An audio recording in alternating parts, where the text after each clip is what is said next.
పిలిచి మన పార్టీ నాయకులతో గాని అవతలి పార్టీ నాయకులతో గాని జత కట్టింటే ఈ రోజు అధికారులు సమావేశానికి రాకుండా పోయినారా? ఎవరెవరికి దీంట్లో భాగస్వామ్యం ఉంది? మా చంద్రన్న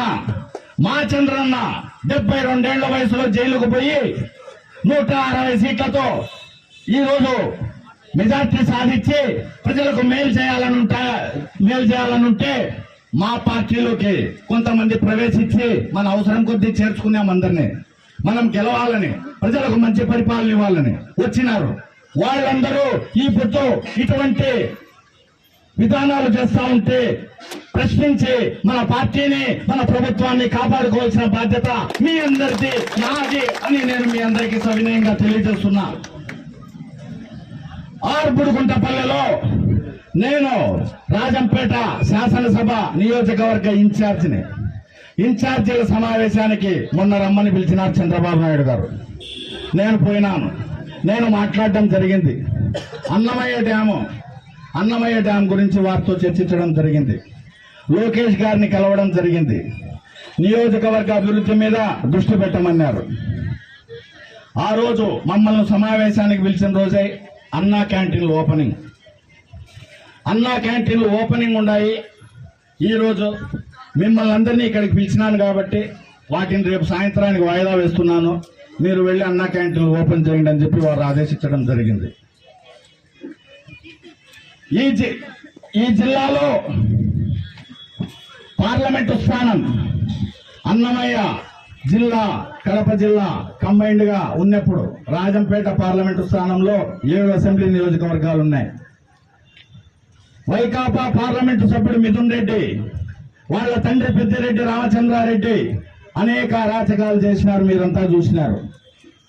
వాళ్ళ కనుసన్నల్లో తెలుగుదేశం పార్టీ నాయకులు కొంతమంది లొంగిపోయి రాజంపేటలో అసెంబ్లీలో, రాజంపేట పార్లమెంటులో తెలుగుదేశం పార్టీని ఓడించినారనే నివేదికలు అన్నిట్లా ఎక్కడ చూసినా చలామణిలో ఉన్నాయి. తెలుగుదేశం పార్టీ అధిష్టానం దగ్గర కూలంకష నివేదిక ఉంది. అన్నా క్యాంటీన్ ప్రారంభోత్సవానికి నేను పోతే మీరు చూసింటారు, కొంతమంది జేబులు కొట్టేవాళ్ళు కత్తెరలు ఉపయోగించి జేబులు కత్తరిస్తారు.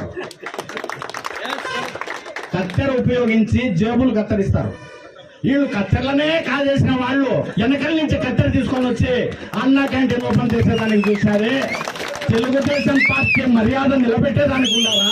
సభ్యత సంస్కారం లేని వాళ్ళు తెలుగుదేశం పార్టీలోకి ప్రవేశించి మన పార్టీ పరువు తీస్తా ఉంటే వాళ్ళ కాలర్ పట్టుకొని ప్రశ్నించాలా లేదా? తమ్ముళ్ళు మీరే చెప్పండి.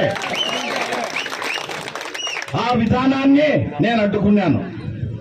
వెంటనే ఎంపీ మిథున్ రెడ్డి దగ్గర నుంచి ఆదేశాలు వచ్చేసినాయి. నువ్వు ఏమైనా సరే దీన్ని అడ్డుకో. ఎవరైతే కలిసి రాజంపేటలో తెలుగుదేశం పార్టీని ఓడించినారో వాళ్ళంతా మళ్ళీ ఎన్నికల ముందు తెర వెనుక చేసినారు.